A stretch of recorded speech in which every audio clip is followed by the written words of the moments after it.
Welcome student. आज हम transformer के बारे में पढ़ेंगे। आज की जो क्लास होगी वो ट्रांसफार्मर इलेक्ट्रिकल ट्रांसफार्मर की होगी। इलेक्ट्रिकल ट्रांसफार्मर के बारे में डियर स्टूडेंट हम जो पढ़ेंगे, इसमें ट्रांसफार्मर के जितने भी इसकी थ्योरीज हैं, जितने भी चैप्टर्स बनते हैं, इसके हम सभी चैप्टर को स्टेप बाय स्टेप कवर करेंगे। चलिए, सबसे पहले तो हम कवरेंगे कि ट्रांसफार्मर क्या होता है। बेसिकली ट्रांसफार्मर एक स्टैटिक डिवाइस होती है।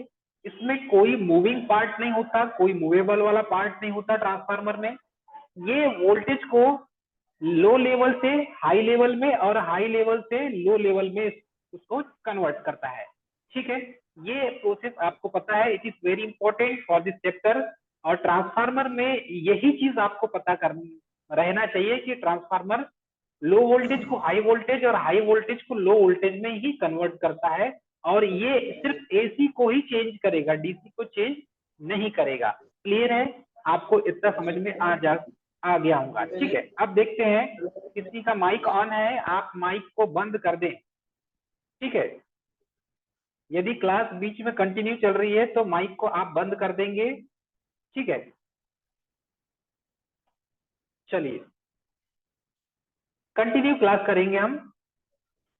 सबसे पहले तो ट्रांसफार्मर के बारे में यदि बोला जाए तो ट्रांसफार्मर केवल एसी पर कार्य करता है, डीसी पर कार्य नहीं करता। It is very important. उसके बाद ट्रांसफार्मर बेसिकली फैराडे के विद्युत चुंबकीय प्रेरण के नियम पर कार्य करता है। तो फैराडे के विद्युत चुंबकीय प्रेरण का नियम क्या है, सबसे पहले इसे भी देखेंगे हम। तो ट्रांसफार्मर फैराडे के विद्युत चुंबकीय प्रेरण का जो सिद्धांत होता है, इलेक्ट्रोमैग्नेटिक इंडक्शन, इस सिद्धांत पर काम करता है। ठीक है, कितना इलेक्ट्रोमैग्नेटिक दे दिया? इंडक्शन पर काम करता है। कितना दिया है?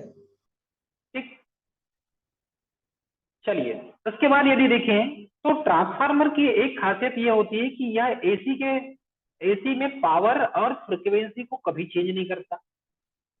ट्रांसफार्मर सिर्फ वोल्टेज और करंट को चेंज करता है बस, लेकिन पावर और फ्रीक्वेंसी को चेंज नहीं करती। उसके बाद यदि हम देखें तो ट्रांसफार्मर को यदि डीसी सप्लाई दिया जाए तो उसकी वाइंडिंग जल जाती है। तो वाइंडिंग जल जाएगी तो वाइंडिंग प्राइमरी साइड की जलेगी क्या सेकेंडरी साइड की जलेगी? तो ट्रांसफार्मर की जो वाइंडिंग है वो प्राइमरी साइड की जलेगी, सेकेंडरी साइड की वाइंडिंग नहीं जलती। ठीक है, क्योंकि rate of change of flux create नहीं होता, इसके कारण सेकेंडरी वाइंडिंग नहीं जलती। नेक्स्ट पॉइंट है, एक बहुत अच्छे ट्रांसफार्मर की जो इफिशियंसी होती है वो 95 से 99% तक होती है। ये भी एग्जाम में पूछा जाता है कि एक अच्छे ट्रांसफार्मर की जो एफिशिएंसी है वो कितने से कितने के बीच में होती है। तो लगभग 99% ट्रांसफार्मर की एफिशिएंसी होती है डियर स्टूडेंट। क्लियर है?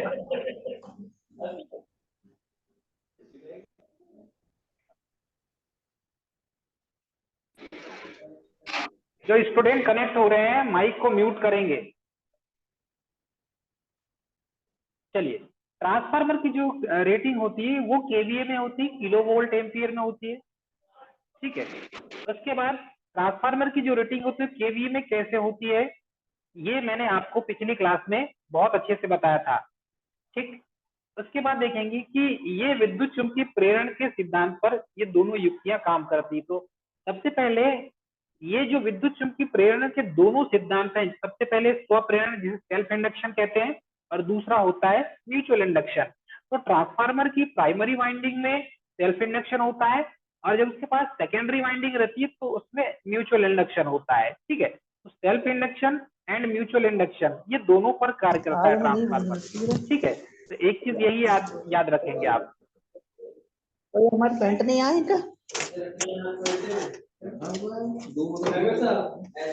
हेलो। कृपया माइक को म्यूट कर दें। जब क्लास चलती रहे तो आप माइक को म्यूट कर दें, बार बार प्रॉब्लम होगी, फिर मैं क्लास नहीं लूंगा। फिर आप मुझे नहीं कह सकते कि सर प्रॉब्लम क्यों हो रही है। तो जो भी स्टूडेंट कनेक्ट होते हैं आप माइक को म्यूट कर दें। शुक्ला जी माइक को म्यूट एक कर दें, बार अनम्यूट। बोलिए क्या बोलना चाह रहे हैं? एक बार और बताइए सर, अभी ज्वाइन कर पाए ना? इसकी जो क्लास की रिकॉर्डिंग है वो आपको मिल जाएगी, आप वहां से देख सकते हैं। क्योंकि मैं बार बार रिवाइज करूंगा तो सिलेबस कभी खत्म नहीं होगा, क्योंकि ट्रांसफार्मर में अरे तो पिछले 2 सर सप्ताह से पढ़ा रहा हूं मैं। इसकी रिकॉर्डिंग ये जो बताइए क्लास सर, की अब रिकॉर्डिंग है, नया सिस्टम आएगा, ज्वाइन करने में टाइम लगेगा, आप बता नहीं पाएंगे, फिर वही गलत बात तो है ना सर। आपको मैंने कहा कि ये जो क्लास की आज की जो रिकॉर्डिंग है वो आपको प्राप्त हो जाएगी। जी तो आपको दिक्कत नहीं रहेगी। चलिए, ट्रांसफार्मर में मैंने आपको बताया कि ये सेल्फ इंडक्शन और म्यूचुअल इंडक्शन दोनों पे वर्क करता है ट्रांसफार्मर, ठीक है। ट्रांसफार्मर की जो केवी रेटिंग होती है उसमें उसका जो फार्मूला बनता है केवीए, इसमें देखेंगे तो ये किलोवाट एक्टिव पावर होता है और ये जो फाई एफ फ्लक्स इसके इनटू में होता है। तो देखेंगे ट्रांसफार्मर की रेटिंग केवीए में होती है, किलो वोल्ट एम्पियर में होती है। तो इसमें बेसिकली आप जो ट्रांसफार्मर के बारे में जब आप देखा होगा अपने आप जानते हैं, तो ट्रांसफार्मर में जो वोल्टेज और करंट बेसिकली ये दोनों को ही स्टेप अप और स्टेप डाउन करता है। यदि वोल्टेज को बढ़ा देंगे ट्रांसफार्मर से तो करंट कम हो जाएगी, और आप यदि करंट को कम करते हैं तो वोल्टेज बढ़ जाएगा। ये 2 फंक्शन इसके मेन है, बाकी पावर फ्रिक्वेंसी को ये चेंज नहीं करती। इसीलिए ट्रांसफार्मर की जो रेटिंग बेसिकली इसमें जो आयरन लॉस और कॉपर लॉस होता है, जैसे कि कॉपर लॉस और आयरन लॉस ये दोनों लॉस होते हैं, और ये दोनों लॉस करंट और वोल्टेज पर डिपेंड करते हैं। इसीलिए ट्रांसफार्मर की रेटिंग जो है वो केवीए किलो वोल्ट एम्पियर में होती है, ठीक है। इसको पिछली क्लास में मैंने बहुत अच्छे से एक्सप्लेन करके बताया है, ठीक है। इसका वीडियो भी डला हुआ है, मैं उसको वीडियो आपको पोस्ट कर दिया था मैंने, आप वहां से भी देख सकते हैं। चलिए, ट्रांसफार्मर के कुछ पार्ट्स और इन पार्ट्स के बारे में हम विस्तृत रूप से जानेंगे। सबसे पहले देखेंगे कोर। कोर क्या होता है, जिसे क्रोड भी कहा जाता है और कोर भी कहा जाता है।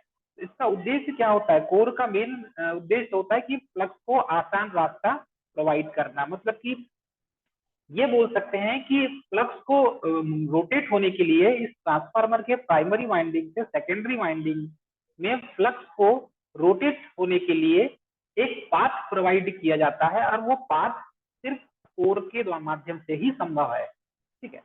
इस पर ही वाइंडिंग की जाती है, क्योंकि कोर के ऊपर ही हम प्राइमरी वाइंडिंग और सेकेंडरी वाइंडिंग करते हैं, ठीक है। इसमें एक लेयर चढ़ाई जाती है जो सिलिकॉन स्टील की लेयर होती है डियर स्टूडेंट। इस लेयर को हम सिलिकॉन स्टील की लेयर कहते हैं, और ये लेयर इसमें चढ़ाई जाती है, ठीक है। ऐसा इसलिए किया जाता है कि सिलिकॉन स्टील बनाने के पीछे हमें इसकी जो चुंबकशीलता होती है सिलिकॉन स्टील की, ये ज्यादा होती है। तो इसकी चुंबकशीलता ज्यादा होने के कारण ही हम सिलिकॉन स्टील का बनाते हैं।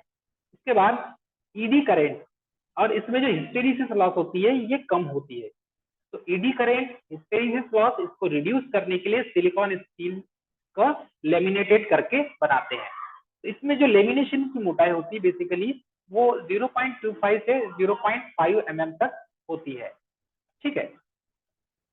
चलिए, उसके बाद देखेंगे तो ट्रांसफार्मर में प्राइमरी वाइंडिंग होती है। सेकंड में देखेंगे ट्रांसफार्मर कुछ पार्ट और कुछ पार्ट में जैसे कोर होता है वैसे ही प्राइमरी वाइंडिंग्स भी होती है। तो प्राइमरी वाइंडिंग्स देखेंगे तो ये कॉपर की बनी होती है। बेसिकली ट्रांसफार्मर की वाइंडिंग की जो बना होता है वो कॉपर का ही बना होता है, ठीक है। और आपको पता हो, मैं बताना चाहूंगी कि बालाघाट में सबसे ज्यादा कॉपर बालाघाट में होता है, मलाजखंड में, मलाजखंड माइन से कॉपर निकाला जाता है, ठीक है। तो हमारे बालाहाट में एक अच्छी उपलब्धि है कि बालाहाट से यहाँ पर कॉपर माइन है और ओपन माइन है, ठीक है। उसके बाद देखेंगे ये तांबे का बना होता है, कॉपर का बना होता है, और एक साइड में जो प्राइमरी वाइंडिंग है ये सोर्स से जुड़ा होता है, ठीक है। तो सप्लाई सोर्स देंगे आप तो इसमें कौन सा सोर्स देंगे डियर स्टूडेंट, एसी सोर्स देंगे, ठीक है। उसके बाद देखेंगे सेकेंडरी वाइंडिंग। तो सेकेंडरी वाइंडिंग का क्या काम होता है, जैसे प्राइमरी वाइंडिंग थी वैसे सेकेंडरी वाइंडिंग भी होगी। तो सेकेंडरी वाइंडिंग भी कॉपर की ही बनी होती है, और सेकेंडरी साइड में हम लोड को कनेक्ट करते हैं। जैसे प्राइमरी वाइंडिंग में हम प्राइमरी वाइंडिंग में क्या करते हैं, सोर्स को कनेक्ट करते हैं, वैसे सेकेंडरी वाइंडिंग में लोड को कनेक्ट करेंगे, ठीक है। तो ये प्राइमरी साइड हो गई, ये प्राइमरी वाइंडिंग हो गई, और ये हो जाएगी सेकेंडरी वाइंडिंग की स्टूडेंट, ठीक है। तो प्राइमरी वाइंडिंग और सेकेंडरी वाइंडिंग, तो प्राइमरी वाइंडिंग में आप सोर्स कनेक्ट करेंगे, सेकेंडरी वाइंडिंग में लोड कनेक्ट करेंगे। तो ये चीजें आपको आप फील्ड में काम करते हैं, आपको सभी को पता भी है, ठीक है। आगे बढ़ते हैं। उसके बाद देखेंगे ये ट्रांसफार्मर का बेसिक कंस्ट्रक्शन डायग्राम है। इस साइड में सोर्स को कनेक्ट किया गया है प्राइमरी साइड में, और सेकेंडरी साइड में लोड को कनेक्ट किया गया है। तो ये सेकेंडरी साइड में जो कनेक्ट है ये लोड है स्टूडेंट, ये लोड को कनेक्ट किया गया है। ठीक है, चलिए उसके बाद देखेंगे फोर्थ पॉइंट में है कंजर्वेटर। कंजर्वेटर का बेसिक वर्क क्या होता है कि ये एक छोटा सा ऑयल का टैंक होता है कंजर्वेटर। और ऑयल के टैंक में आप देखेंगे तो इसमें जो मुख्य, ये एक तेल का ऑयल का टैंक होता है, उसके ऊपर में होता है। मतलब कंजर्वेटर टैंक एक छोटा सा टैंक है, ऑयल टैंक है, जो मेन टैंक के ऊपर में इसे लगाया जाता है। ठीक है, इसमें लगभग हाफ लेवल पर ऑयल को भरा जाता है। और आपने देखा होगा सिंथेटिक ऑयल, जैसे आपने देखा होगा ट्रांसफार्मर के अंदर जो ऑयल भरी जाती है, इन ऑयल का काम क्या होता है, बेसिकली कूलिंग करने के पर्पस में इसका उपयोग किया जाता है। ठीक, उसके बाद देखेंगे तो मेन टैंक में ऑयल के ऊपर में जो बनाया जाता है यही कंजर्वेटर टैंक होता है। ठीक, उसके बाद देखेंगे तो तेल का जो तापमान बढ़ने से उसके आयतन में प्रसार होने लगता है, मतलब फैलाव होता है। तो जैसे जैसे ऑयल का टेम्परेचर इंक्रीज होगा, ठीक है, जब हम टेम्परेचर को इंक्रीज करेंगे तो टेम्परेचर इंक्रीज करने पर उसका जो वॉल्यूम है, वो वॉल्यूम मतलब आयतन, ऑयल का आयतन, वो उसमें प्रसार होने लगेगा, फैलाव होने लगेगा। ठीक है, उसके बाद देखेंगे तो इसमें ऊपर एक एक्सप्लोजन वेंट, एक्सपेंशन टैंक होता है, जिसे एक्सप्लोजन वेंट भी कहा जाता है, तो ऊपर में लगा जाता है। तो इसलिए इसे एक्सपेंशन टैंक भी कहते हैं। इसका जो वर्ड है एक्सपेंशन, ये एक्सपेंशन टैंक भी इसे कहा जाता है। कुछ स्टूडेंट के कमेंट आ रहे हैं, हाँ आप हमें कमेंट करके बात कर सकते हैं। आवाज नहीं आ रही है सर, सर आवाज नहीं आ रही है सर, वॉइस नहीं आ रही है। बेसिकली मेरे तरफ से वॉइस क्लियर है और मैं सिस्टम से क्लास ले रहा हूँ। मेरा माइक ऑन है, मुझे दिखा रहा है, मैं जब बोलता हूँ तो माइक जो है वो कम ज्यादा ऊपर हो रहा है, आप नेटवर्क में नहीं है, ये वजह हो सकती है। बाकी दूसरी प्रॉब्लम नहीं हो सकती, मेरे तरफ से कोई प्रॉब्लम नहीं है। आप ही थोड़ा सा ध्यान दीजिए। और हो सके तो कुछ स्टूडेंट जो है सबको आवाज आ रही है, आपको नहीं आ रही, इसका मतलब कोई ना कोई प्रॉब्लम होगी, आप उसको सॉल्व करने की कोशिश करिए। ठीक है, चलिए इसके बाद देखें, जब ऑयल ठंडा हो जाता है और सिकुड़ता है तो कुछ समय तक वो कंजर्वेटर टैंक और मेन टैंक की आपूर्ति करते रहता है। ये तो आपको पता है। ठीक है, वाइंडिंग में पैदा होने वाला जो हीट है, वो हीट के कारण ऑयल का टेम्परेचर 20 डिग्री से 95 डिग्री तक परिवर्तित हो जाता है। ठीक है, 20 डिग्री से 95 डिग्री तक चेंज हो जाता है। ठीक है, सभी स्टूडेंट जो है, स्टूडेंट मेरी आवाज क्लियर आ रही है सभी को? कोई भी एक अनम्यूट होकर बात कर सकता है। मेरी आवाज क्लियर आ रही है सभी को?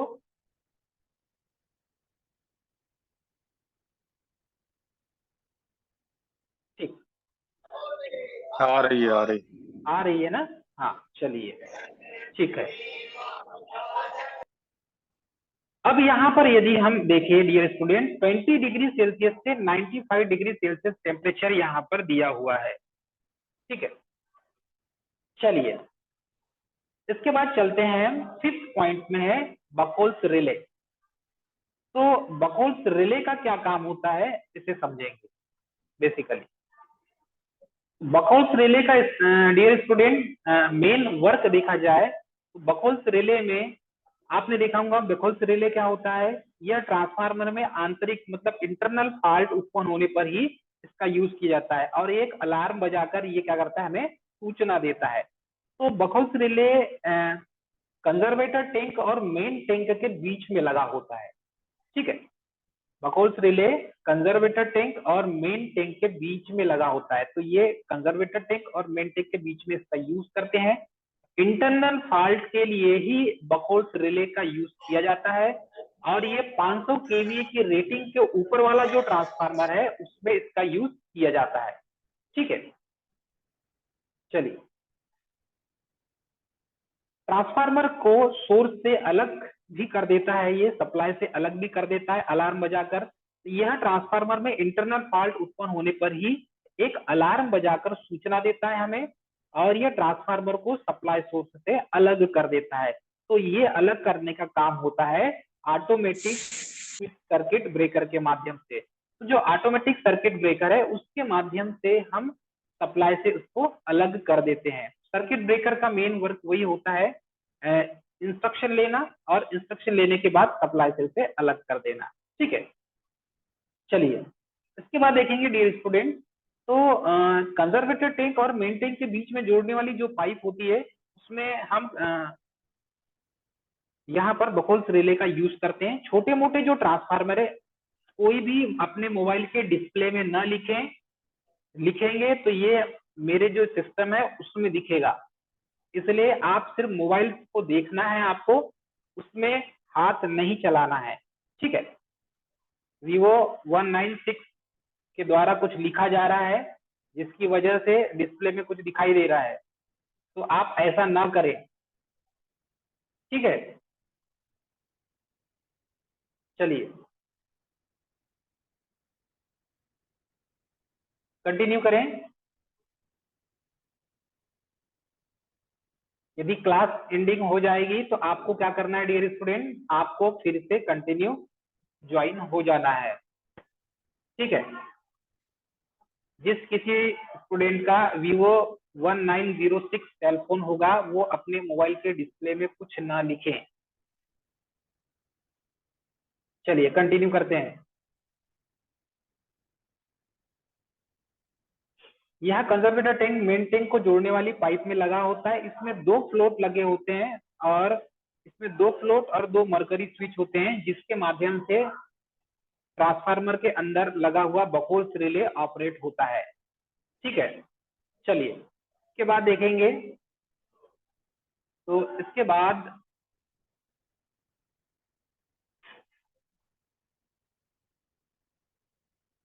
है मेन टैंक। चलिए मेन टैंक के बारे में देख हम अच्छे से पढ़ेंगे। मेन टैंक क्या होता है,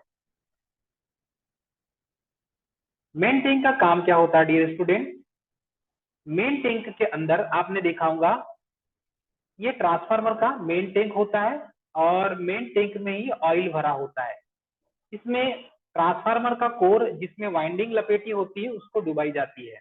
तो मेन टैंक का काम तो बेसिकली आप जानते हैं, पूरा ट्रांसफार्मर का कोर वाइंडिंग लपेटी हुई कोर को हम सीधे मेन टैंक के अंदर डाल देंगे और टैंक में ऑयल को डाल दिया जाएगा। ठीक है,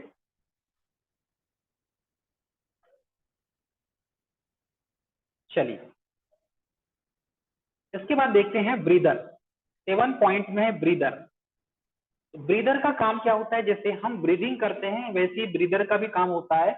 ये ट्रांसफार्मर की सांस नली होती है, ये ब्रीदिंग का काम, जैसे हम ब्रीदिंग करते हैं सांस लेते हैं वैसे ट्रांसफार्मर के अंदर भी ब्रीदर का काम होता है। जब ट्रांसफार्मर का तेल ठंडा होकर सिकुड़ता है तो कंजर्वेटर के अतिरिक्त जो स्थान होता है तो स्थान की आपूर्ति वायुमंडल की वायु से किया जाता है। तो ये जो क्रिया है ये श्वसन क्रिया जिसे ब्रीदिंग कहते हैं। तो जब ट्रांसफार्मर तेल ठंडा होकर सिकुड़ता है तो कंजर्वेटर के रिक्त स्थान हुए स्थान की पूर्ति वायुमंडल की वायु के द्वारा किया जाता है।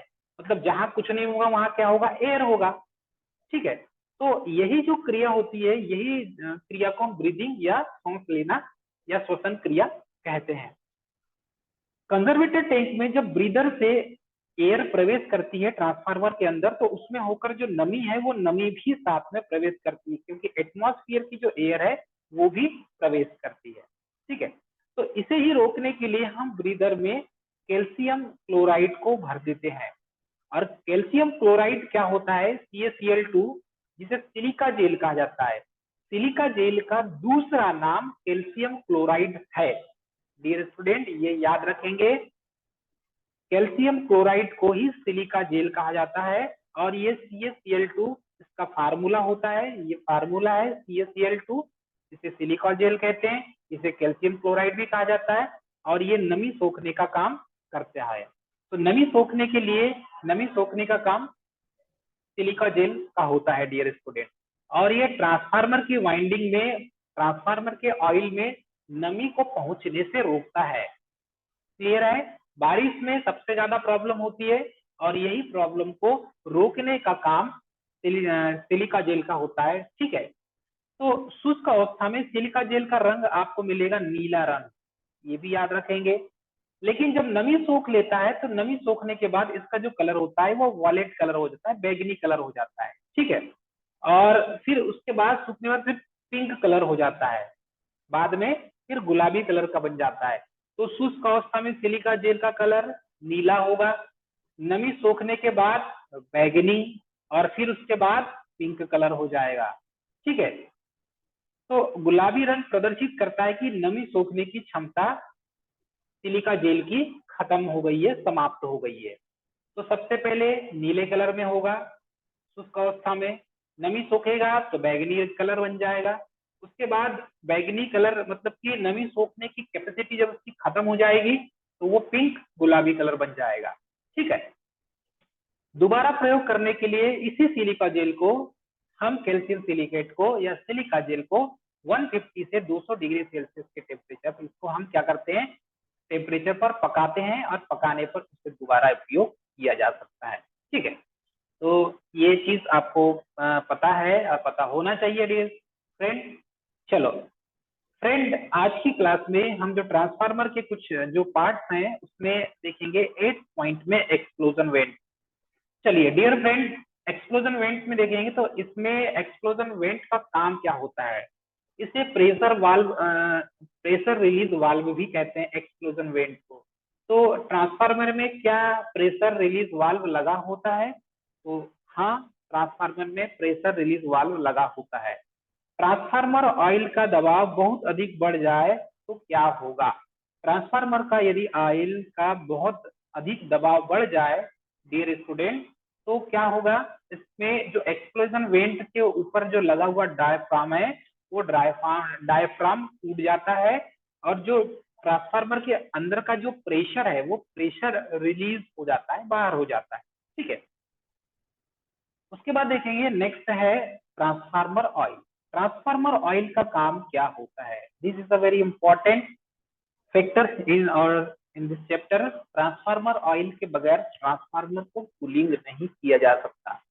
तो ट्रांसफार्मर में यदि देखेंगे आप तो इसको कुछ टर्मिनल देखो, ये टर्मिनल बुशिंग इसे कहा जाता है, बुशिंग। तो ये टर्मिनल बुशिंग है, इसे भी टर्मिनल बुशिंग कहा जाता है, दो बुश मिलेंगे आपको। ठीक है, उसके बाद देखेंगे डियर स्टूडेंट, तो ट्रांसफार्मर में ये साइड में रेडिएटर लगा हुआ है, ऊपर कंजर्वेटर टैंक है, ये ब्रीदर है। डायग्राम इसका क्लियर नहीं दिख रहा है, कोई दिक्कत नहीं, पर हम एक एक चीज आपको जरूर पढ़ाएंगे और समझाएंगे।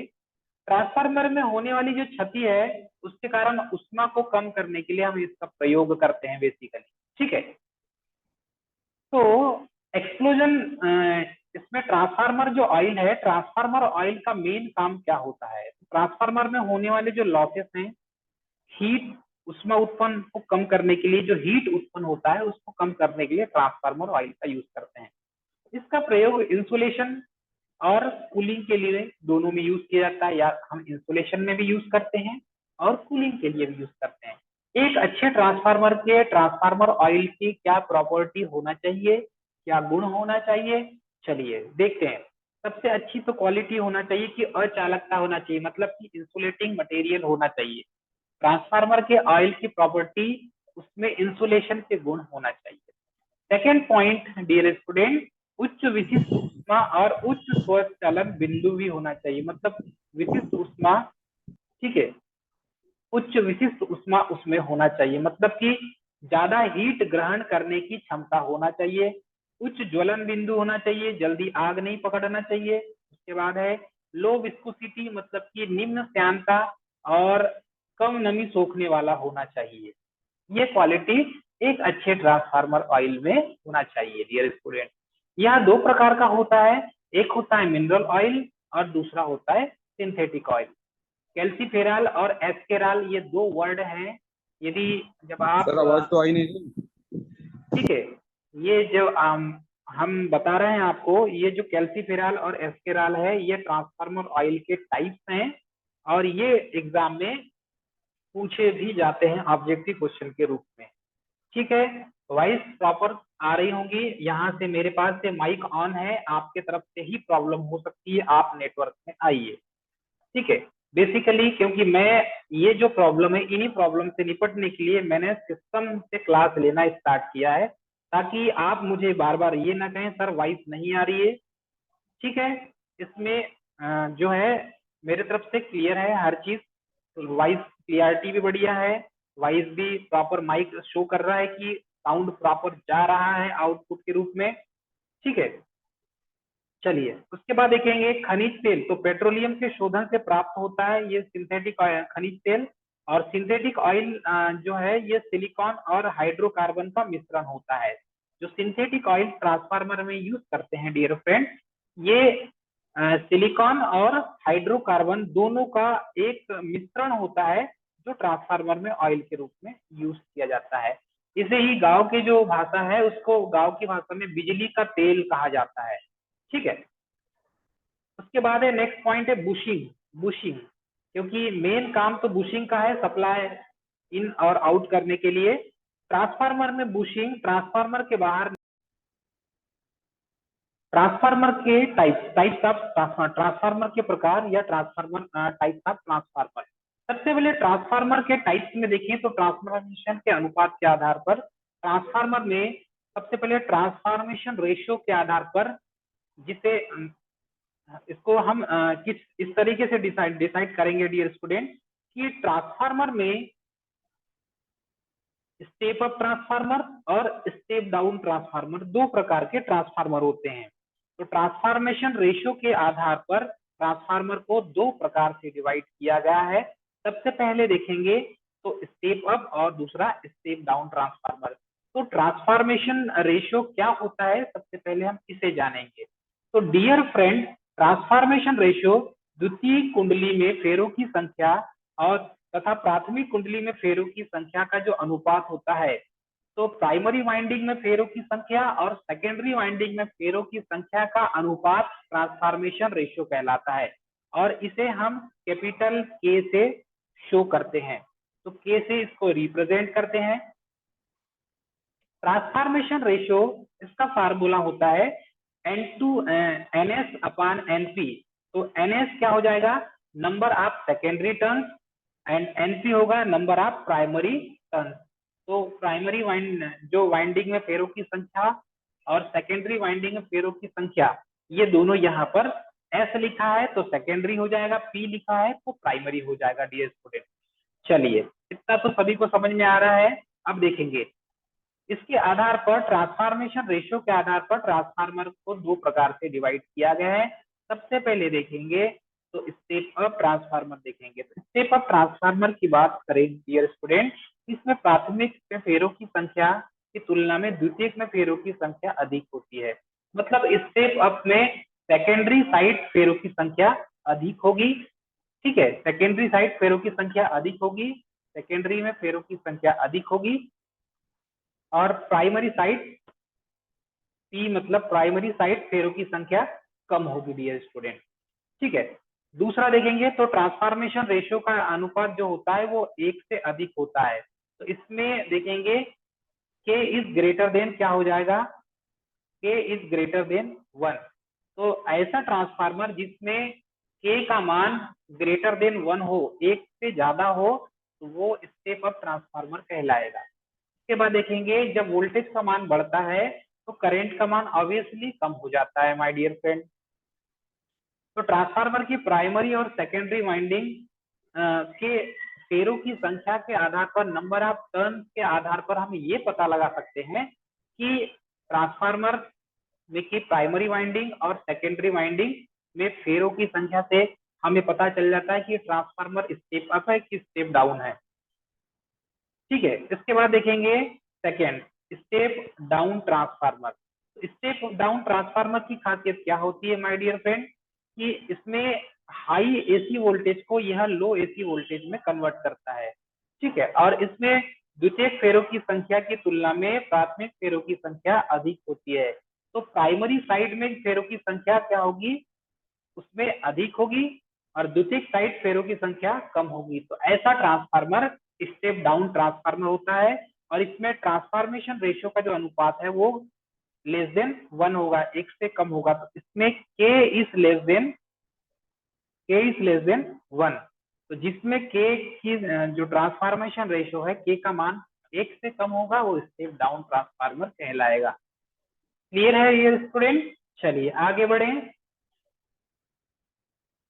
ठीक है, चलिए आगे बढ़ते हैं। तो जब वोल्टेज का मान कम होता है तो करंट ऑब्वियसली बढ़ जाती है। तो ऐसा ट्रांसफार्मर जिसमें वोल्टेज का मान कम होगा वो स्टेप डाउन ट्रांसफार्मर होगा। सेकेंडरी में वोल्टेज कम मिलेगा तो स्टेप डाउन ट्रांसफार्मर मिलेगा कहलाएगा। और उसमें जब वोल्टेज सेकेंडरी में कम होगा तो ऑब्वियसली है ट्रांसफार्मर में उसके सेकेंडरी में करंट की वैल्यू बढ़ जाएगी। तो ऐसा ट्रांसफार्मर आपको क्या कहलाएगा डियर स्टूडेंट? ऐसा ट्रांसफार्मर जिसमें वोल्टेज की वैल्यू कम और करंट की वैल्यू ज्यादा हो वो स्टेप डाउन ट्रांसफार्मर कहलाएगा। ठीक है, तो देख सकते हैं आप प्राइमरी साइड में नंबर ऑफ फेरो की टर्न्स की संख्या यहाँ पर ज्यादा मिलेगी, सेकेंडरी में कम मिलेगी, तो स्टेप डाउन ट्रांसफार्मर होगा। अब सेकेंडरी में करंट का मान लेकिन ज्यादा होता है, तो सेकेंडरी में करंट का मान ज्यादा होगा तो हम उसको कैसे एक्सप्रेस करेंगे? क्योंकि ट्रांसफार्मर पावर को कभी चेंज नहीं करती, तो ट्रांसफार्मर पावर को बैलेंस सेकेंडरी साइड में कैसे करेगी?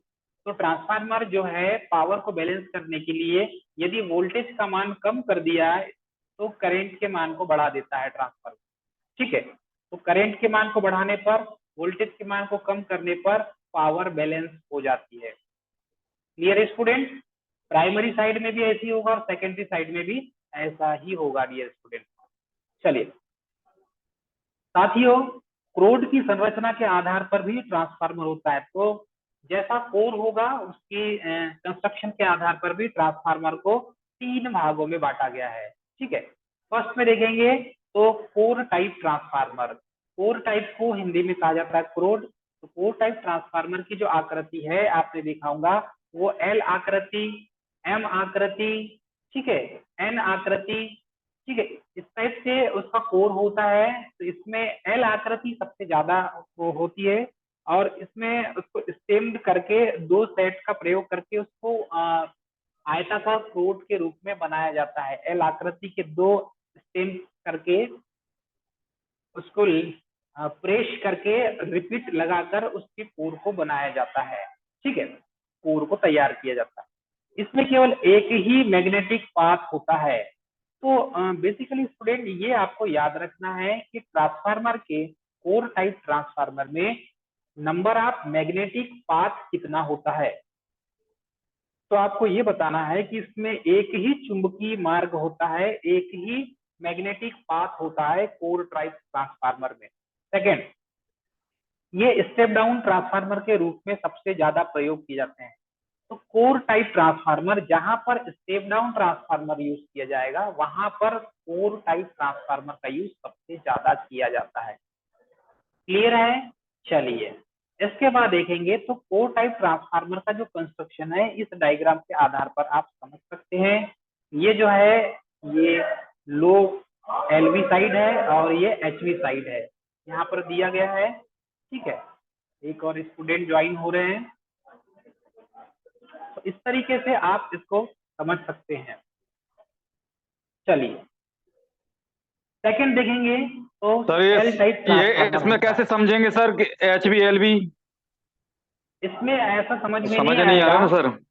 हाँ, इस डायग्राम में ऐसा समझ में नहीं आएगा आपको एलवी साइड और एचवी साइड। हमें इतना समझना है कि जो कोर टाइप ट्रांसफार्मर होता है बेसिकली ये स्टेप डाउन ट्रांसफार्मर होता है। और स्टेप डाउन ट्रांसफार्मर की खासियत ये होती है कि सेकेंडरी साइड में नंबर ऑफ टर्न्स मतलब फेरों की संख्या कम होती है। तो फेरों की संख्या जब कम होगी तो वोल्टेज भी सेकेंडरी साइड में कम होगा। तो इस तरीके से आप समझेंगे कि स्टेप डाउन ट्रांसफार्मर में ही कोर टाइप ट्रांसफार्मर का यूज किया जाता है। क्लियर है? चलिए इसके बाद देखेंगे सेल टाइप ट्रांसफार्मर। तो सेल टाइप ट्रांसफार्मर की खासियत क्या होती है डियर स्टूडेंट? इसमें ई आकृति और आई आकृति के स्टेम्पिंग प्रयोग करके डबल कोर मतलब दोहरी जो आयताकार कोर है उसको तैयार की जाती है। तो जैसे हमने देखा था कि कोर टाइप ट्रांसफार्मर में केवल एक ही मैग्नेटिक पाथ होता है, लेकिन सेल टाइप ट्रांसफार्मर में दो मैग्नेटिक पाथ होते हैं। चलिए इसको देखेंगे। तो इसमें कोर के मध्य में क्या है कि प्राथमिक वाइंडिंग और उसके ऊपर सेकेंडरी वाइंडिंग, बीच में प्राइमरी और उसी के ऊपर सेकेंडरी वाइंडिंग होती है। मतलब एक ही कोर के मध्य में बीच वाली जो भुजा दिख रही है, इसी भुजा में एक किसी कोर में प्राइमरी वाइंडिंग भी लपेटी है और उसी के ऊपर सेकेंडरी वाइंडिंग भी लपेटी जाती है। ठीक है, तो इसमें दो मैग्नेटिक पाथ होते हैं, जो चुंबकीय पथ होते हैं इसमें दो होते हैं। ठीक है, तो दो मैग्नेटिक पाथ होने के कारण इसमें फ्लक्स लीकेज भी कम होता है। तो कम फ्लक्स लीकेज वाला भी सेल टाइप ट्रांसफार्मर होता है, और इसके एक ही इसमें दो मैग्नेटिक पाथ होंगे। ठीक है, फ्लक्स लीकेज कम होगा। ऐसा ट्रांसफार्मर हम यहाँ पर सेल टाइप ट्रांसफार्मर यूज करते हैं। ठीक है, उसके बाद देखेंगे तो इस प्रकार के ट्रांसफार्मर का प्रयोग स्टेप अप और स्टेप डाउन दोनों में किया जाता है। तो स्टेप अप और स्टेप डाउन दोनों किया जाता है, तो ऐसा ट्रांसफार्मर सेल टाइप ट्रांसफार्मर होगा। जैसे कि अभी यह सिंगल फेज ट्रांसफार्मर का सर्किट डायग्राम आपको दिखाई दे रहा है। इसी के ऊपर प्राइमरी भी है और इसी के ऊपर सेकेंडरी भी है। मतलब एक कोर में प्राइमरी वाइंडिंग भी है, तो प्राइमरी वाइंडिंग को देखो यहाँ पर P1 लिखा हुआ है, और सेकेंडरी वाइंडिंग यहाँ पर देखो ये P2 दिया हुआ है। ठीक है, अब यहाँ पर यदि ये 3 फेज होता तो एक वाइंडिंग यहाँ पर लपेटी होती। ठीक है, और दूसरी वाइंडिंग यहाँ पर हो जाती बीच वाली भुजा में, और तीसरी वाइंडिंग हो जाती इस भुजा में, थर्ड वाली भुजा में। तो इसी के ऊपर अब ये प्राइमरी वाइंडिंग है, अब इसी के ऊपर सेकेंडरी वाइंडिंग होती। ठीक है, फर्स्ट फेस आर के लिए, सेकेंड फेस आर की भी जो सेकेंडरी वाइंडिंग है इसी के ऊपर होती, और थर्ड फेस बी की भी इसी के ऊपर वाइंडिंग होती, सेकेंडरी वाइंडिंग। तो ये 3 फेस ट्रांसफार्मर हो जाता है। तो डियर फ्रेंड, यहाँ पर ट्रांसफार्मर का जो प्रयोग है स्टेप अप में भी और स्टेप डाउन दोनों में करते हैं।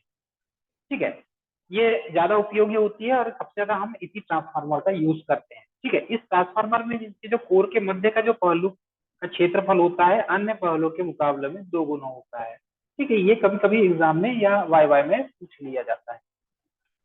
चलिए इसके बाद देखेंगे berry type. Berry type transformer, तो बेरी टाइप ट्रांसफार्मर की खासियत क्या होती है कि ट्रांसफार्मर में बेरी के आकार का कोर होता है। बेरी के आकार का कोर होता है इस प्रकार के ट्रांसफार्मर में। और एक खासियत ये होती है डियर स्टूडेंट कि इस ट्रांसफार्मर में इसके मध्य में लेमिनेटेड कोर के जो मध्य है एक भुजा बेलनाकार होती है, और उसी के ऊपर वाइंडिंग को लपेटा जाता है। ठीक है, इसमें इसमें फ्लक्स लीकेज सबसे कम होता है, सबसे कम होता है। और लेमिनेटेड कोर के मध्य में एक भुजा जो होती है वो बेलनाकार होती है और सिलेंड्रिकल आकृति में होती है, और आसपास आसपास जो है उसमें वाइंडिंग की जाती है। ठीक है, डायग्राम थोड़ा सा इस तरीके से दिख रहा है, आप इससे भी समझ सकते हैं। अब उसके बाद देखेंगे तो फेज के आधार पर ट्रांसफार्मर। अभी तक हमने कोर के आधार पर देखा, उसके पहले वोल्टेज ग्रेडिंग के आधार पर देखा हमने। ठीक है, ट्रांसफॉर्मेशन रेशियो के आधार पर। ठीक है, अब देखेंगे फेज के आधार पर। जैसे सिंगल फेज और 3 फेज होता है, वैसे फेज के आधार पर भी ट्रांसफार्मर को 2 भागों में डिवाइड किया गया है। फर्स्ट में है सिंगल फेज ट्रांसफार्मर। तो सिंगल फेज ट्रांसफार्मर में क्या होता है, ये एक ही फेज का होता है।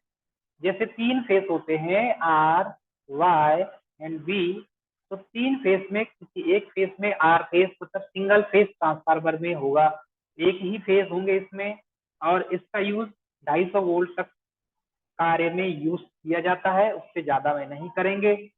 इसमें कोर या तो सेल टाइप या कोर टाइप, दोनों टाइप के ट्रांसफार्मर के रूप में इसको डिजाइन किया जाता है। ऐसे सिंगल फेज ट्रांसफार्मर का जो कोर मिलेगा आपको, वो कोर टाइप और सेल टाइप दोनों प्रकार के हो सकते हैं। इसका यूज सबसे ज्यादा स्टेबलाइजर में करते हैं वोल्टेज बढ़ाने के लिए। छोटे छोटे जो पुराने इलेक्ट्रिकल वाले इलेक्ट्रॉनिक्स वाले जो रेडियो आते थे और कैसेट प्लेयर आता था, उसमें ट्रांसफार्मर यूज कर सकते 250 वोल्ट का। ठीक है, आपने देखा होगा 12012 का ट्रांसफार्मर यूज किया जाता है। 12012 का ट्रांसफार्मर वो भी इसी रेटिंग का ट्रांसफार्मर होता है। ठीक है, 12012 ट्रांसफार्मर टीवी में यूज होता है, इन्वर्टर में यूज होता है, और बहुत से जो इलेक्ट्रिकल डिवाइसेस हैं, इलेक्ट्रिकल इंस्ट्रूमेंट होते हैं, उसमें भी इसका यूज किया जाता है। उसके बाद देखेंगे थ्री फेज ट्रांसफार्मर। तो थ्री फेज ट्रांसफार्मर का काम क्या होता है? थ्री फेज ट्रांसफार्मर ये 3 फेज वाले होते हैं और ये 250 वोल्ट से अधिक के लिए डिजाइन किए जाते हैं। ठीक है, इसमें सेल टाइप के कोर यूज किया जाता है। ठीक है, और ये हाई वोल्टेज की वाइंडिंग, लो वाइंडिंग की मतलब कि ये बोल सकते हैं इसमें ये सेल टाइप के कोर पर उच्च वोल्टेज की वाइंडिंग, हाई वोल्टेज की वाइंडिंग और लो वोल्टेज की वाइंडिंग पर लपेटी जाती है। इसमें 3 प्राइमरी और 3 सेकेंडरी वाइंडिंग होते हैं। 3 प्राइमरी और 3 सेकेंडरी वाइंडिंग होते हैं, जैसे यहाँ पर दिखाया गया है। ये फेस आर हो गया, सर ये जो बता रहे हैं इसको थोड़ा समझाइए ना। वाई और बी। ठीक है, इसमें आपने देखा होगा थ्री फेज ट्रांसफार्मर की बात करें तो थ्री फेज कहाँ यूज किया जाता है? जो हाई वोल्टेज में यूज किया जाता है। थ्री फेज ट्रांसफार्मर में यदि आर फेज, वाई फेज और बी फेज 3 फेज को मिलाया जाए तो ये थ्री फेज ट्रांसफार्मर होता है। ठीक है, और थ्री फेज ट्रांसफार्मर में 3 वाइंडिंग को यूज किया जाता है। प्राइमरी वाइंडिंग भी एक इस कोर के ऊपर एक प्राइमरी वाइंडिंग लपेटी होगी, ये दूसरी प्राइमरी वाइंडिंग हो गई और ये तीसरी प्राइमरी वाइंडिंग हो गई। इसी के ऊपर फिर सेकेंडरी वाइंडिंग को भी लपेटी जाती है। इसी के ऊपर फिर सेकेंडरी वाइंडिंग को भी लपेटी जाती है। सेकेंडरी वाइंडिंग का कलर हम चेंज कर देते हैं, चलिए ये वाला कलर ले लेते हैं। तो अब इसके ऊपर जो वाइंडिंग लपेटी जाएगी सेकेंडरी वाइंडिंग, तो इस सेकेंडरी वाइंडिंग इसी के ऊपर हम लपेटेंगे। ठीक है, ये सेकेंडरी वाइंडिंग हो जाएगी, ये सेकेंडरी वाइंडिंग हो जाएगी बी फेज के लिए इस तरीके से।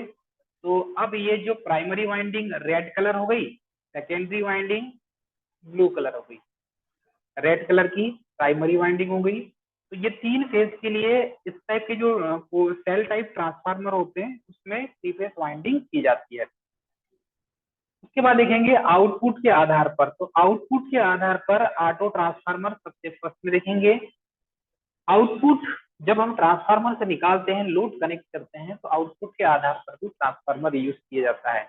इसमें केवल एक ही वाइंडिंग होती है। फर्स्ट आप देखेंगे ऑटो ट्रांसफार्मर। तो ऑटो ट्रांसफार्मर की खासियत ये होती है माय डियर फ्रेंड कि इसमें केवल एक ही वाइंडिंग होती है।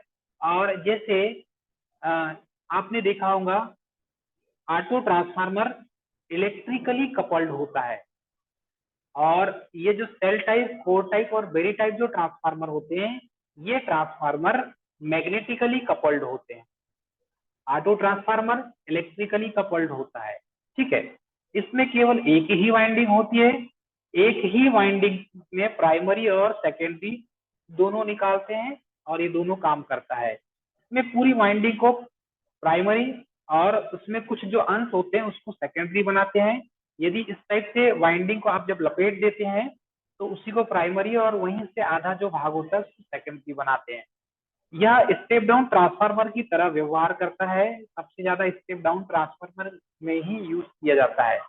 ठीक है, यदि पूरी वाइंडिंग सर को एक में कैसे हाफ होता होगा?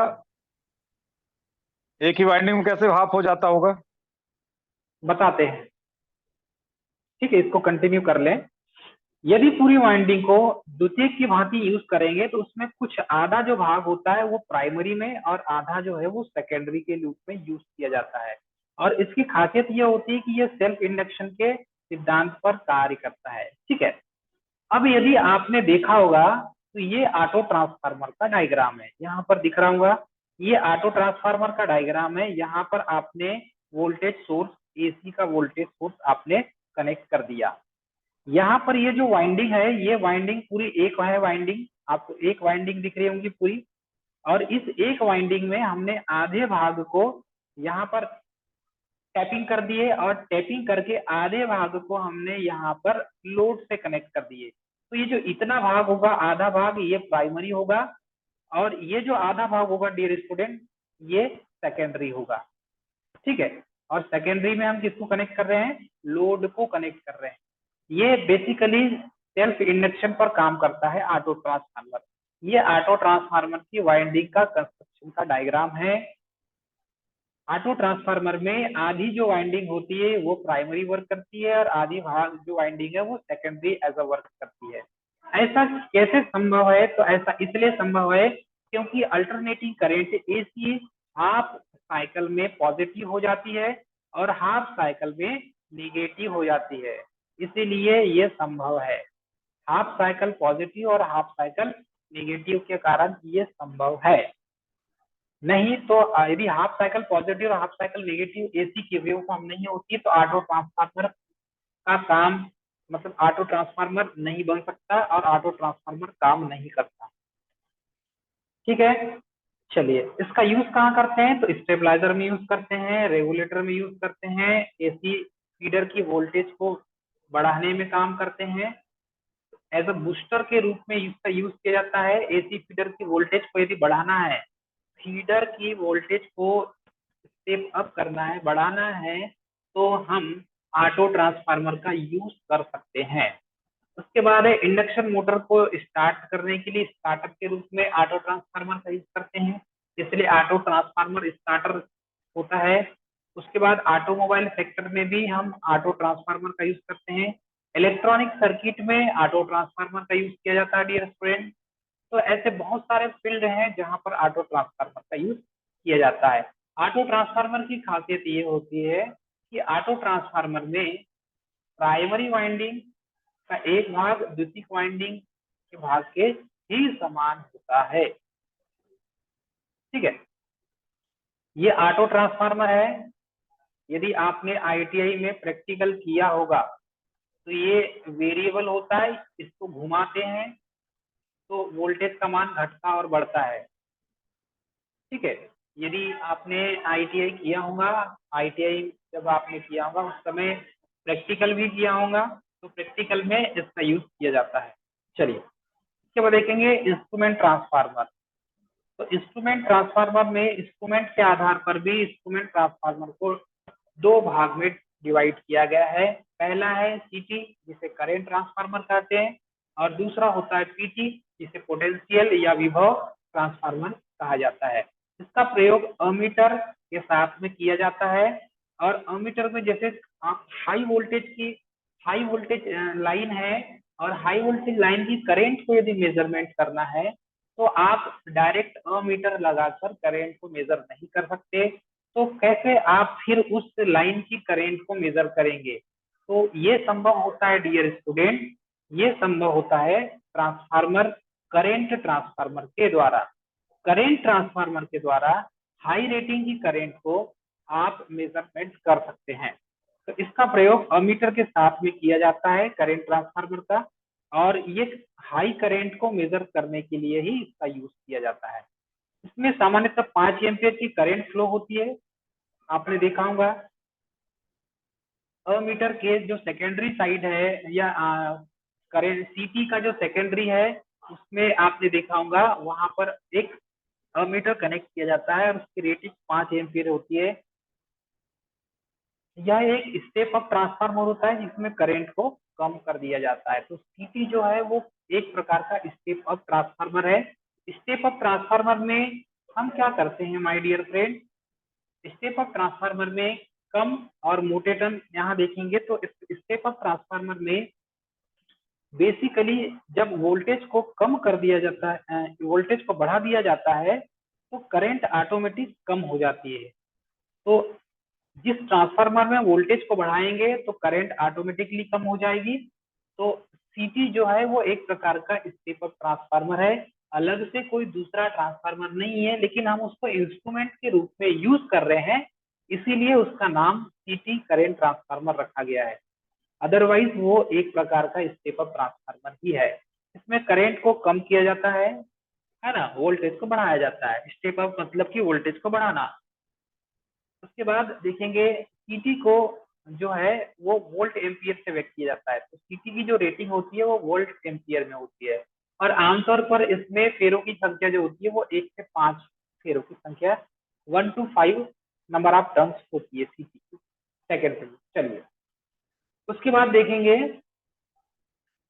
तो ये सीटी का डायग्राम है। यहाँ से ये थोड़ा सा क्लियर नहीं दिख रहा है। सीटी की जो सेकेंडरी है उसको शॉर्ट सर्किट मतलब कि सेकेंडरी को शॉर्ट सर्किट कर दिया जाता है। सीटी की सेकेंडरी को क्यों किया जाता है? सीटी की सेकेंडरी को क्या सीटी की सेकेंडरी को ओपन क्यों नहीं रखा जाता? ऐसा क्यों सीटी की सेकेंडरी को ओपन क्यों नहीं रखते ये आपको अच्छा पता है। क्योंकि जो सीटी के जो सेकेंडरी है उसको शॉर्ट सर्किट कर दिया जाता है ताकि जो मैग्नेटाइजिंग करंट फ्लो होती है उसके कारण जो शॉर्ट सर्किट की जो संभावना बनी होती है उससे बचा जा सके। ठीक है। सेकंड देखेंगे पीटी पोटेंशियल ट्रांसफार्मर, जिसे विभव परिणामित्र भी कहा जाता है, पोटेंशियल ट्रांसफार्मर भी कहा जाता है, वोल्टेज ट्रांसफार्मर भी कहा जाता है। ये voltage transformer as a instrument के रूप में यूज करते हैं तो इसका प्रयोग वोल्टमीटर के साथ में किया जाता है और हाई वोल्टेज को मेजरमेंट करने के लिए ही हम इंस्ट्रूमेंट ट्रांसफार्मर का यूज करते हैं। चलिए तो हाई वोल्टेज मेजरमेंट करेंगे किसके द्वारा? पोटेंशियल ट्रांसफार्मर के द्वारा। तो वोल्टेज को मेजर करना है तो हमें किस ट्रांसफार्मर का यूज करेंगे? पीटी का, पोटेंशियल ट्रांसफार्मर। लेकिन पोटेंशियल ट्रांसफार्मर एक प्रकार का स्टेप डाउन ट्रांसफार्मर होता है जिससे वोल्टेज को कम किया जाता है। पोटेंशियल ट्रांसफार्मर में लोड जो है वो वोल्ट एम्पियर में व्यक्त किया जाता है। अब ट्रांसफार्मर की रेटिंग वोल्ट एम्पियर में क्यों होती है? इसलिए होती है क्योंकि वोल्टेज और करंट, इसमें ट्रांसफार्मर में होने वाले जो लॉसेस हैं जैसे वोल्ट और एम्पियर, तो करंट के कारण आयरन लॉस होता है, ठीक है, और वोल्टेज के कारण कॉपर लॉस होता है। ये लॉसेस के कारण ही ट्रांसफार्मर की जो रेटिंग होती है वो वोल्ट एम्पियर में होती है। चलिए आगे बढ़ेंगे। अब यहाँ पर देखें तो ये इसका बेसिक कंस्ट्रक्शन है पीटी का, पोटेंशियल ट्रांसफार्मर का। ये देखेंगे यहाँ पर लोड कनेक्ट है और यहाँ पर ये प्राइमरी साइड हो गया और ये सेकेंडरी साइड हो गया। सेकेंडरी साइड को उसको ग्राउंड भी किया गया है। 0 से 120 वोल्ट एसी वोल्ट मीटर की रेंज दी हुई है। ये वोल्ट मीटर है, इस वोल्ट मीटर को कनेक्ट किया गया है। ये रेटिंग आपको बताएगा कि कितना वोल्टेज इस लाइन की है। तो पोटेंशियल ट्रांसफार्मर के द्वारा हम ये मेजरमेंट कर सकते हैं। चलिए नेक्स्ट क्वेश्चन है और ट्रांसफार्मर में होने वाले लॉसेस। तो ट्रांसफार्मर में होने वाले लॉसेस में आयरन लॉस होता है। दो प्रकार के लॉसेस होते हैं ट्रांसफार्मर में, एक तो आयरन लॉस, ठीक है, कॉपर लॉस। तो आयरन लॉस और दूसरा कॉपर लॉस। ट्रांसफार्मर में होने वाले जो लॉसेस हैं, एक है आयरन लॉस, ठीक, और दूसरा कॉपर लॉस, ठीक है। तो आयरन लॉस और कॉपर लॉस में देखें डियर स्टूडेंट, तो आयरन लॉस को दो पार्ट में डिवाइड किया गया है। आयरन लॉस को कैसे दो पार्ट में डिवाइड किया गया है? आयरन लॉस जो है वो कोर में होता है, ठीक है। तो आयरन लॉस को बेसिकली दो पार्ट में हमने डिवाइड किया है। इसमें कोर के द्वारा होने वाली जो हानि है वो होती है आयरन लॉस इसमें, और ट्रांसफार्मर की जो प्राइमरी वाइंडिंग होती है वो 24 आवर एक्साइटेड रहती है, तो उसमें लॉसेस भी कम होगी। इसका मान लोड से मुक्त होता है हमेशा। हर लोड में एक मान समान रहता है जिसे नो लोड लॉस भी कहते हैं, क्योंकि ये होना तय है, आयरन लॉस ट्रांसफार्मर में होगा ही। आयरन लॉस की गणना हम ओपन सर्किट टेस्ट के द्वारा करते हैं जिसे OCC, open circuit test, OCC test कहा जाता है, ठीक है। ये दो प्रकार के होते हैं। और ईडी करंट लॉस सेकेंड में होगा। जैसे आयरन लॉस है, आयरन लॉस मुख्यतः आयरन लॉस दो, उसको भी दो प्रकार से डिवाइड किया गया है। पहला है ईडी करंट लॉस और दूसरा है हिस्टेरिसिस लॉस। तो आयरन लॉस को जब दो पार्ट में डिवाइड करते हैं तो सबसे पहले देखेंगे eddy current loss. Eddy current loss क्या है? तो ईडी करंट लॉस की बात करें डियर स्टूडेंट, तो ईडी करंट लॉस ट्रांसफार्मर को जो गर्म होता है ट्रांसफार्मर, उसके कारण लॉसेस होता है। ईडी करंट लॉस के कारण ट्रांसफार्मर गर्म हो जाता है। और ईडी करंट लॉस को ज्ञात करने के लिए ये इसका फार्मूला है, इस फार्मूले को लिख लीजिए। या याद कर लीजिए या अपने मोबाइल से स्क्रीनशॉट ले लीजिए, ये एग्जाम में ऑब्जेक्टिव क्वेश्चन के तौर पे पूछा जाता है। ठीक है, इसमें WE है, WE का मतलब होता है ईडी करंट लॉस, और इसकी रेटिंग होती है वाट में। उसके बाद है बी मैक्सिमम, तो सर इसका BM लिखा हुआ है, डेरिवेशन में उससे सब वर्ग करते लिखा हैं। हुआ है। इसका वैल्यूएशन जब आप करेंगे तो वैल्यूएशन में इसका यूज होता है, आपको जब ईडी करंट लॉस निकालना है तो आपको मैक्सिमम फ्लक्स डेंसिटी का मान पता होना चाहिए, फ्रीक्वेंसी ट्रांसफार्मर की पता होनी चाहिए, और ट्रांसफार्मर के कोर की मोटाई आपको पता होना चाहिए। यदि ये इतनी चीज पता है तो ट्रांसफार्मर में होने वाले ईडी करंट लॉस को फाइंड आउट कर सकते हैं आप। ठीक है, तो इसका जो फार्मूला है WE is equal to B maximum का whole square into F square into T square. T का मतलब होता है थिकनेस, मतलब कि कोर की मोटाई। ठीक है, उसके बाद एफ है frequency, BM maximum flux density मतलब अधिकतम चुंबकीय फ्लक्स घनत्व, और WE जो लिखा हुआ है वो है ईडी करंट लॉस। सेकेंड में है हिस्टेरिसिस लॉस, और हिस्टेरिसिस लॉस इसका काम क्या होता है, हिस्टेरिसिस लॉस कब होता है, तो हिस्टेरिसिस लॉस डियर स्टूडेंट, जब ट्रांसफार्मर का कोर बार बार चुंबकित और विचुंबकित होता है, मतलब कि मैग्नेटाइज और डीमैग्नेटाइज होता है। तो जब ट्रांसफार्मर का कोर मैग्नेटाइज होता है तो भी उसको पावर की जरूरत होती है, और जब डीमैग्नेटाइज होता है तो भी पावर की जरूरत होती है। तो ये सिचुएशन जैसे बार बार चलते जा रही है, मैं बोलूँ आपको कि बार बार आपको यहाँ से वहां तक जाना है, फिर आना है, फिर जाना है, फिर आना है, तो ऐसे में क्या होगा, आपकी एनर्जी वेस्ट होगी, आपकी बॉडी की एनर्जी वेस्ट होगी। वैसे ही ट्रांसफार्मर के कोर में बार बार जब ये मैग्नेटाइज और डीमैग्नेटाइज होता है तो इसका जो पावर है वो पावर जो है वो कंज्यूम करता है, ये मतलब शक्ति कम हो जाती है, ट्रांसफार्मर की पावर कम हो जाती है और वो पावर की खपत होने लगती है, तो उसे ही हम क्या कहते हैं, हिस्टेरिसिस लॉस कहा जाता है। उसे पावर लॉस न कहते हुए हम उसे हिस्टेरिसिस लॉस कहते हैं। ठीक है, हिस्टेरिसिस लॉस और ईडी करंट लॉस दोनों एसी की फ्रीक्वेंसी के बढ़ने के कारण बढ़ता है। जब भी फ्रीक्वेंसी बढ़ेगी, जैसे 50 हर्ट्ज से 60 हर्ट्ज हो जाए तो ईडी करंट लॉस और हिस्टेरिसिस लॉस का मान बढ़ जाएगा। जैसे इंडिया की फ्रीक्वेंसी 50 हर्ट्ज है, तो 50 हर्ट्ज होने पर भी इंडिया की फ्रीक्वेंसी का मान देखेंगे यहाँ पे, तो ट्रांसफार्मर में जो ईडी करंट लॉस और हिस्टेरिसिस लॉस है वो कम होता होगा। लेकिन यूएसए जाएंगे, वहां से फ्रीक्वेंसी ज्यादा है, तो फ्रीक्वेंसी ज्यादा है तो स्वाभाविक सी बात है डियर स्टूडेंट कि वहां पर ईडी करंट लॉस और हिस्टेरिसिस लॉस भी ज्यादा होता होगा एज कंपेयर टू इंडिया के। तो 50 हर्ट्ज से ज्यादा 60 हर्ट्ज में होगा ईडी करंट लॉस। मतलब हिस्टेरिसिस लॉस और ईडी करंट लॉस, जब भी हम फ्रीक्वेंसी को बढ़ाएंगे तो फ्रीक्वेंसी के बढ़ने के कारण ये लॉस भी बढ़ जाएगा। ठीक है, अब हिस्टेरिसिस लॉस को ज्ञात करने का फार्मूला है, ये फार्मूला है dear student, WH is equal to N, मतलब है ईटा। जैसे ये कांस्टेंट होता है, ये एन नहीं है, ये ईटा है। जैसे एन को नीचे तक घुमाते हैं तो ईटा, इसे हिस्टेरिसिस नियतांक कहा जाता है, ईटा है ये। बी में BM लिखा हुआ है, तो मैंने आपको बताया था पहले वाले फार्मूले में BM क्या होता है, मैक्सिमम फ्लक्स डेंसिटी। तो यहाँ पर भी जो BM है ये अधिकतम चुंबकीय फ्लक्स घनत्व ही होगा, और इसकी जो इकाई होती है, यूनिट होती है, वो वेबर पर मीटर स्क्वायर होती है। ठीक है, उसके बाद हिस्टेरिसिस लॉस WH, उसको वाट में उसकी यूनिट होती है, थीटा हिस्टेरिसिस कांस्टेंट है, F फ्रीक्वेंसी है, V कोर का आयतन है। ठीक है, वॉल्यूम यानी V वो कोर का आयतन है। ठीक है, मतलब कि कितना एरिया घेरेगा, ये उसका मान है।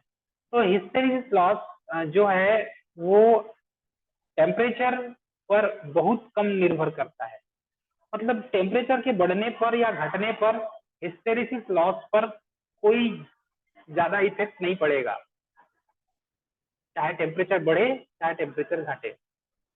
सेकंड देखेंगे, dear student, copper loss. Copper loss की बात करें तो बेसिकली कॉपर लॉस जो है वो वाइंडिंग्स में होती है, और जब रेजिस्टेंस मतलब प्रॉपर्टी रेजिस्टिविटी बढ़ जाएगी वाइंडिंग्स की तो उसके कारण कॉपर लॉस ज्यादा होगा। तो जैसे जैसे यदि रेजिस्टिविटी का मान बढ़ेगा तो जैसे लोड जो है, मतलब ये हानि का जो मान है लोड के समानुपाती होता है, तो जैसे जैसे लोड बढ़ेगा तो कॉपर लॉस भी बढ़ेगा।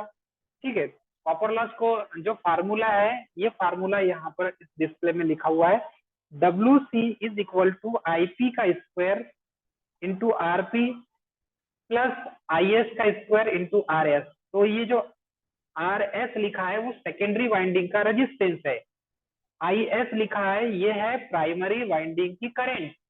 ठीक है, RP का मतलब होता है, इसको एक एक एक्सटेंड करें तो WC कॉपर लॉस हो जाएगा, IP प्राथमिक वाइंडिंग जो है प्राथमिक विद्युत धारा, सेकेंडरी RP होगी प्राइमरी वाइंडिंग का जो है रेजिस्टेंस, और IS सेकेंडरी वाइंडिंग की करंट, RP प्राइमरी वाइंडिंग के जो वाइंडिंग का जो रेजिस्टेंस होगा, वैसे ही IS द्वितीय वाइंडिंग में विद्युत धारा मतलब सेकेंडरी वाइंडिंग की करंट, और RS सेकेंडरी वाइंडिंग का रेजिस्टेंस। एक चीज याद रखेंगे, ट्रांसफार्मर में मशीन क्षति शून्य होती है, मतलब मैकेनिकल लॉस जो होता है वो जीरो होता है। क्यों होता है? क्योंकि इसमें कोई भी मूविंग पार्ट नहीं होता। ठीक है, कोई भी मूविंग पार्ट नहीं होता। ट्रांसफार्मर में फुल लोड की जो एफिशिएंसी होती है वो न्यूनतम होती है, तो यानी न्यूनतम हानि मानी जाती है जो फुल लोड की एफिशिएंसी होती है। जब कॉपर लॉस और आयरन लॉस बराबर होते हैं तो उस समय जो फुल लोड की जो एफिशिएंसी होती है वो अधिकतम होती है। मतलब मैक्सिमम एफिशिएंसी कब होगी? जब आयरन लॉस और कॉपर लॉस दोनों बराबर हो। ट्रांसफार्मर की मैक्सिमम एफिशिएंसी आयरन लॉस और कॉपर लॉस के बराबर होने पर अधिकतम उसकी दक्षता होती है। इसलिए अधिकतम दक्षता के लिए हम आयरन लॉस और कॉपर लॉस को दोनों को बराबर रखते हैं। इस पॉइंट को आपको याद रखना है डियर फ्रेंड। ठीक है, तो उसके बाद देखेंगे ट्रांसफार्मर का जो है पैरेलल ऑपरेशन। तो आपने देखा होगा समान रेटिंग के दो ट्रांसफार्मर का पैरेलल ऑपरेशन आप करते हैं। तो ट्रांसफार्मर का पैरेलल ऑपरेशन करने के उसके जो शर्त हैं वो शर्त क्या होती है? सबसे पहले देखेंगे तो सेम फेज सीक्वेंस होना चाहिए। जब आप ट्रांसफार्मर का पैरेलल ऑपरेशन करते हैं तो इसका फेज सीक्वेंस क्या होना चाहिए? एक समान होना चाहिए। तो सेम फेज सीक्वेंस समान होगा तो ट्रांसफार्मर का पैरेलल ऑपरेशन सही कर सकते हैं। उसके बाद सेकेंड पॉइंट मोस्ट इंपॉर्टेंट है कि वोल्टेज रेटिंग भी, उसका वोल्टेज का रेशियो जो है वो भी समान होना चाहिए। तीसरा, उसकी पोलैरिटी भी समान होना चाहिए, सेम पोलैरिटी होना चाहिए ट्रांसफार्मर के वाइंडिंग की। उसके बाद ट्रांसफार्मर में सेम इम्पीडेंस, इम्पीडेंस मतलब जेड का मान, परसेंटेज इम्पीडेंस का मान सेम होना चाहिए, समान रेटिंग के ट्रांसफार्मर होना चाहिए। ठीक है, उनका अनुपात समान होना चाहिए, तब आप दो ट्रांसफार्मर का पैरेलल ऑपरेशन कर सकते हैं। ध्यान दीजिएगा, अल्टरनेटर का भी पैरेलल ऑपरेशन होता है, ट्रांसफार्मर का भी पैरेलल ऑपरेशन होता है, मोटर का भी पैरेलल ऑपरेशन होता है। ठीक है, इस चीज को आप याद रखेंगे। तो हम जब ट्रांसफार्मर के लिए जो